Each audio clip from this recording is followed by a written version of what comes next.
wa ala ahlihi wa sahbihi wa mawala. Yan uwa masu girma da suke kallon mu daga sassa na wannan ƙasa daban-daban da ma duniya gabaki ɗaya, a wannan cibiya tamu mai albarka ta Darus Sunna yau ma ta samu bakuncin wasu daga cikin jigajigai gwaraza a manhajar social media musamman TikTok, wanda sautinsu shi ma ya ɗaga, sun kawo ziyara ta dankon ta sada zumunci da kuma wasu ɗan jawabai da suka wakana baya.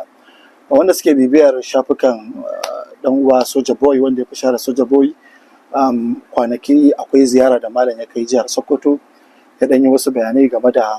abubuwa da suke fita na baɗala manhajar TikTok. Malam ya wasu jawabai wanda waɗannan jawaban maybe ba su yi wa shi Soja Boy daɗi ba,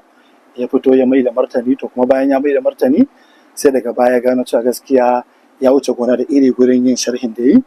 To tun daga wannan lokacin abin yake damunsa, yake ta neman hanyar da zai samu ya gana da malam, ya nemi afuwar malam sakamakon irin wannan kalamai da ya yi. To kuma Allah bai kaddara ba sai yau ranar Juma'a 3 ga watan